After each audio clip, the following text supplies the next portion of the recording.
1789లో మనందరికీ చాలా అద్భుతమైన పుస్తకాన్ని ఒక పాశ్చాత్యుడు అందించాడండి.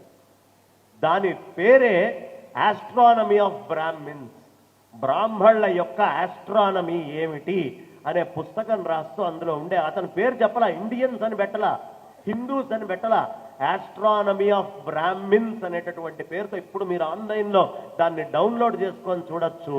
జాన్ ప్లేఫెయిర్ అనేటటువంటి ఒక స్కాటిష్ పండితుడు, నిజంగా చాలా గొప్పవాడు. అతను ఒకటే మాట చెప్పాడండి, వీళ్ళు రాసినటువంటి లెక్కలు ఇవాళ ఉన్న దాంతో మేము పోల్చుకుంటే ఈ టెలిస్కోపులన్నీ తీసుకొని వచ్చి ఏమీ లేకుండా వీళ్ళు రాశారు అంటే మొదటిది యాదృచ్ఛికమై ఉండొచ్చు అన్నాడు.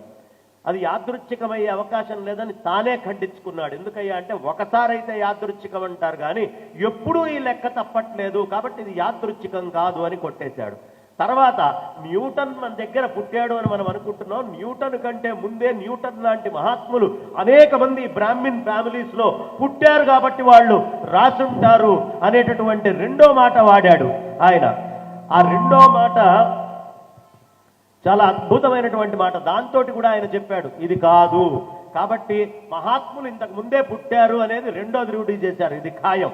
ఇక మూడో మాట చాలా విశేషమైంది. ఏం చెప్పాడయ్యా అంటే ఇది సాధారణంగా ఎవరు పడితే వాళ్ళు రాసేది కాదు, 5000 సంవత్సరాలకి తక్కువ లేకుండా ఆగకుండా ఎప్పటికప్పుడు ఆకాశంలో జరిగే వింతలన్నిటినీ రిజిస్టర్ చేసి ప్రతి అక్షరాన్ని రాయగలిగినటువంటి మహాత్ములు మాత్రమే ఇది రాశారు. వాళ్లే ఆస్ట్రానమీ ఆఫ్ బ్రాహ్మిన్స్ లో ఉన్నారు. వాళ్ళు 5000 సంవత్సరాల నుంచి ఈ గ్రహస్థితుల్ని కాపాడుతూ వచ్చారు. ఎవడు చెప్పింది? ఇవాళ వచ్చి అడ్డంగా మాట్లాడేవాళ్ళు కాదు.